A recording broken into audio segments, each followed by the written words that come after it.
بسم اللہ الرحمن الرحیم۔ عشرہ ذی الحجہ کی فضیلت۔ قرآن مجید میں اللہ رب العزت کا ارشاد ہے، بسم اللہ الرحمن الرحیم، والفجر ولیال عشر والشفع والوتر، صدق اللہ العظیم۔ ماہ ذی الحجہ کی فضیلت اور اعمال۔ ذی الحجہ کے مہینے میں ہمیں اس چیز کی فکر تو ہوتی ہے، قربانی کرنی ہے، لیکن اس کے جو شروع کے 10 دن ہیں اس کی اپنی ایک فضیلت ہے، اس کے اپنے اعمال ہیں۔ اللہ جل شانہ کا کرم ہے کہ وہ وقتاً فوقتاً اپنے بندوں کو خود سے جوڑنے کے مواقع فراہم کرتے رہتے ہیں۔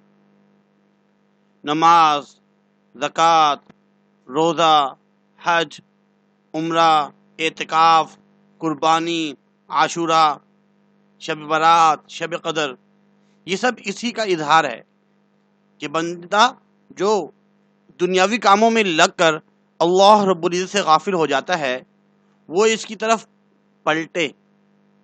فَفِرُّوا إِلَى اللَّهِ، اللہ کی طرف لوٹو، اللہ کی طرف پلٹو اور اس کے سامنے سر جھکا دے اور اس کے ساتھ اپنے تعلق کو مضبوط کرے۔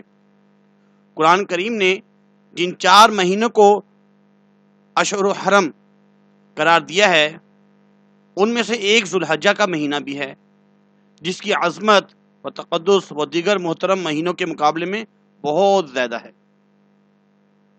قال رسول اللہ صلی اللہ علیہ وسلم، سید الشہور شہر رمضان واعظمها حرمت ذو الحجہ۔ عشرہ ذی الحجہ کی فضیلت۔ ویسے تو ذو الحجہ کا پورا مہینہ ہی قابل احترام ہے، لیکن اس کی ابتدائی 10 دن تو بہت ہی فضیلت اور عظمت والے ہیں۔ قرآن مجید میں اللہ رب العزت نے اس کی عظمت و اہمیت کو بیان کیا ہے۔ قال اللہ تعالی، والفجر ولیال عشر والشفع والوتر۔ ترجمہ، قسم ہے فجر کے وقت کی اور اس 10 راتوں کی اور جفت کی اور طاق کی۔ اس میں اللہ رب العزت نے 3 چیزوں کی قسم کھائی۔ پہلی قسم فجر کے وقت کی، والفجری۔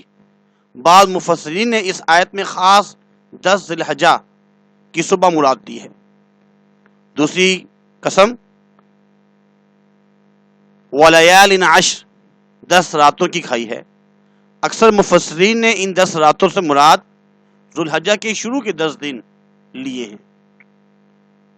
اور تیسری قسم جو ہے وہ شفع والوتر، جفت اور طاق کی کھائی ہے۔ ایک روایت میں ہے کہ جفت سے مراد 10 ذو الحجہ یعنی قربانی کا پہلا دن، یہ 10واں ہوتا ہے جفت، ایون نمبر، اور طاق سے مراد عرفہ کا دن، یہ اصل میں 9 ذی الحجہ کو ہے، آڈ نمبر میں ہوتا ہے 9، اس لیے یہ طاق اس سے مراد ہے عرفہ کا دن۔ ارشاد نبی صلی اللہ علیہ وسلم ہے، اللہ تعالیٰ کے نزدیک عشرہ ذی الحجہ سے زیادہ فضیلت والے کوئی دن نہیں، اور نہ ان دنوں کے عمل سے اور کسی دن کا عمل زیادہ محبوب ہے۔ لہٰذا تم ان دنوں میں تسبیح، سبحان اللہ و تحلیل، لا الہ الا اللہ و تکبیر، اللہ اکبر، تحمید، الحمدللہ کثرت سے کہا کرو۔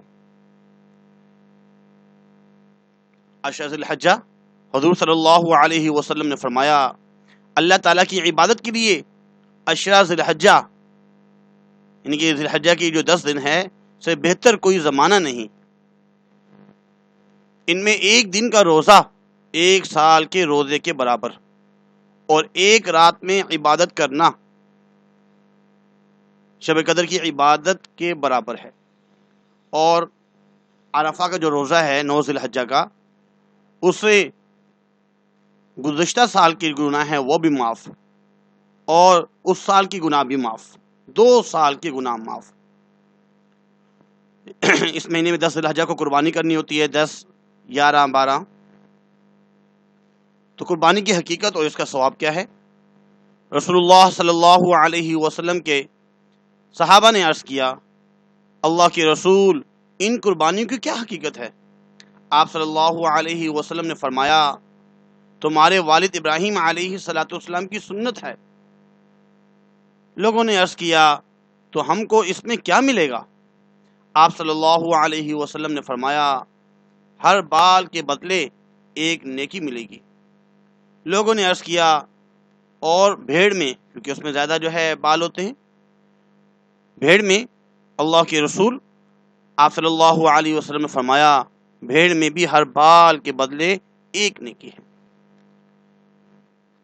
تکبیر تشریق کا حکم 9 ذی الحجہ کی فجر سے 13ویں کی عصر تک ہر نماز فرض پنجگانہ کے بعد جو ہم جماعت کے ساتھ ادا کرتے ہیں ایک بار تکبیر تشریق بآواز بلند کہنا واجب ہے اور 3 بار افضل ہے، اور اسے تکبیر تشریق کہتے ہیں۔ وہ یہ ہے اللہ اکبر لا الہ الا اللہ اکبر وللہ الحمد۔ یہ تمام اعمال ہماری کوشش یہ ہو کہ اس 10 ذی الحجہ میں 10 دنوں میں زیادہ سے زیادہ عبادت کریں۔ اللہ تعالی ہمیں عمل کرنے کی توفیق عطا فرمائے۔ وما علینا الا البلاغ۔